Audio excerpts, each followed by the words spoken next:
Hey everyone, it's Melissa here. In today's video, I'm going to be talking to you about money blocks. Basically, what is a money block?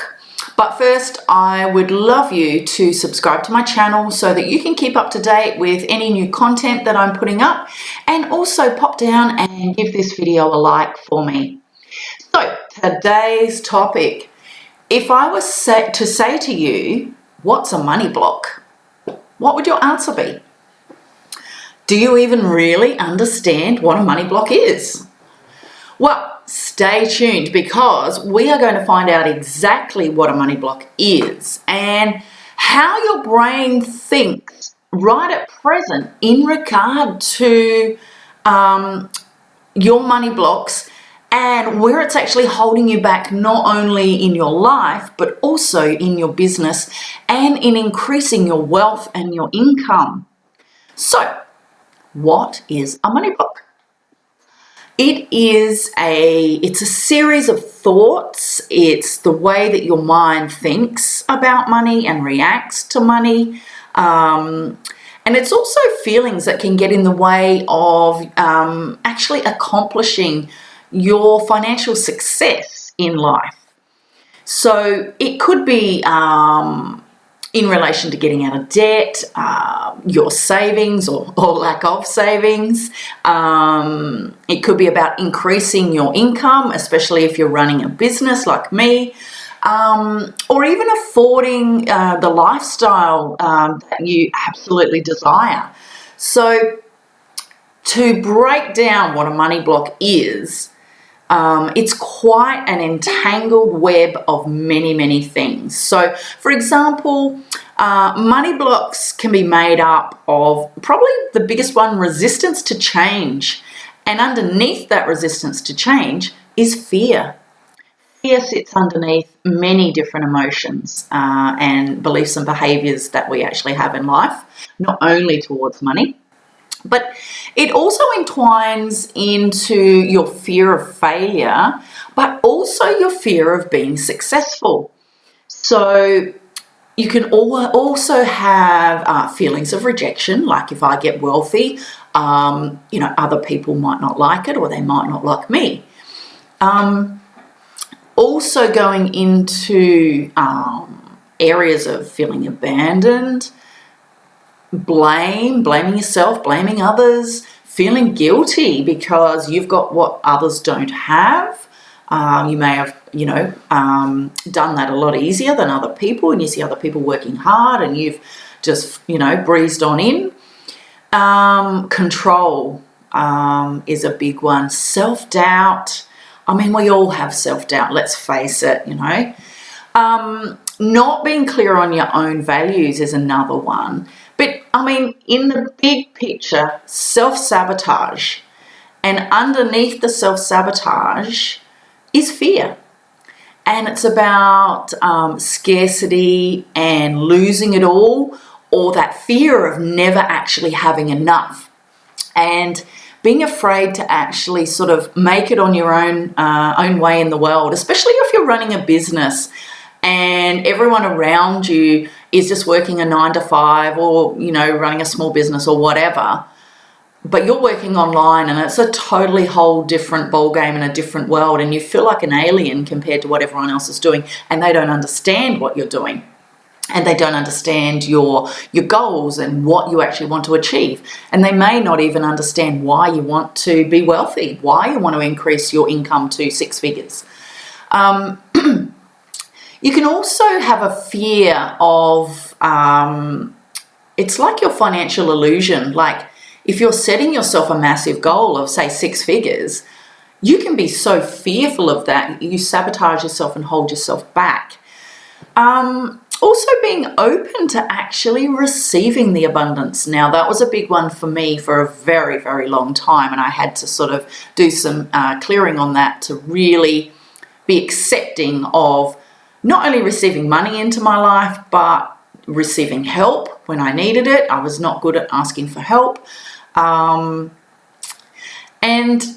That's a big entangled web of what is a money block. And it's really only naming a few things because everybody will have a different money story and how they identify with it.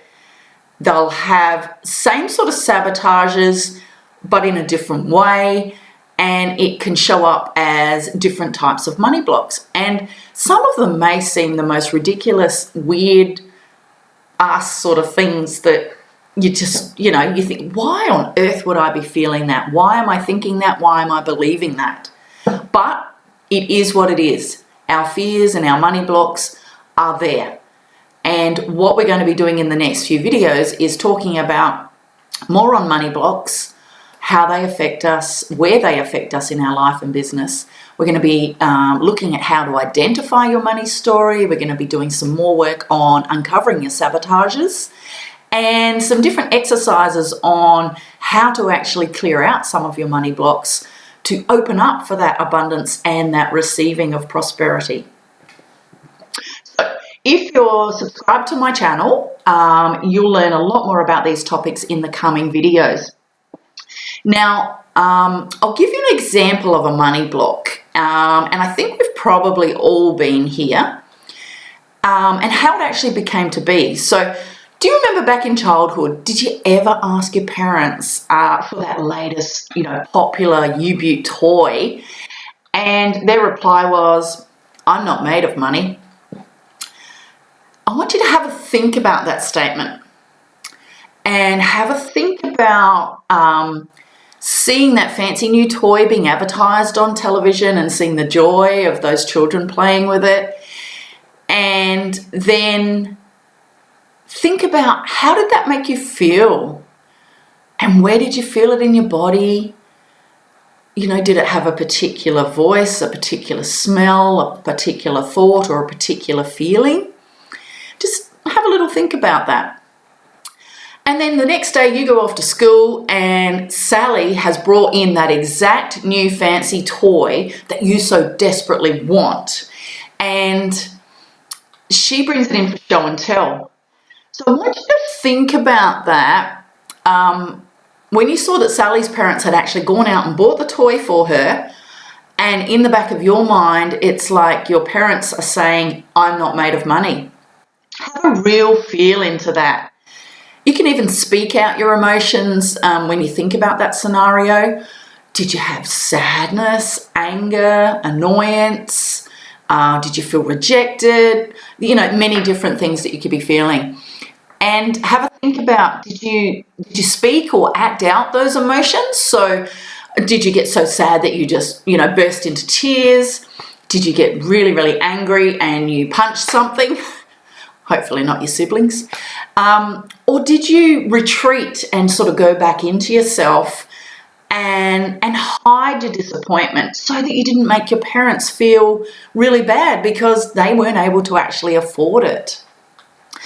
So if you need to stop the video through any of this and just grab a pen and paper and just write it all out or just speak it all out, do so and then continue on, because you may not have enough time to be able to really feel into it. So what actually happens, because what we learn as children, it becomes our beliefs, which then show up later in life. When we become adults, as we move into adulthood and the way that our brain works, we have a front and a back brain, a top and a bottom brain, and a left and a right brain. And so how that works in relation to beliefs is what we learn as children. We use our front and back brain. So in this new toy scenario and being told, by your parents, "I'm not made of money," your front brain is your now thinking brain. And the back part of your brain is like the hard drive on your computer. So it's where all of these beliefs and thoughts get saved. So what happens is when you've gone through that scenario, it actually will get saved at the back part of your brain in the hard drive. And once that scenario is actually saved in the back brain, it will just sit there until the next time you actually ask for something. And then this front brain, your now thinking brain, will go, hang on a minute, I'm just going to pop back here to my back brain, to the hard drive, and I'm going to check and see what's stored in there and see what I already know and how I should behave in this circumstance. Now, if what your front brain finds is a negative consequence from that toy scenario that you've stored back here in the back brain, your behavior is going to be exactly the same as when you actually had the first learning experience as a child of the I'm not made of money story. So if you were sad or angry or you went inside yourself and you didn't ask for anything else, your behavior is going to be the same as in the first instance when you really, really badly wanted that, fancy new toy that Sally had and she'd brought to school for show and tell. So what happens with beliefs, our beliefs are set between the age of birth and about 7 to 8 years of age. And so all of those beliefs will stay stored in the hard drive, that back brain, and any time that a similar scenario comes up, this now thinking brain goes, hang on, I've just got to see what I already know, what my belief is, and what my behavior should be. So money blocks are negative consequences,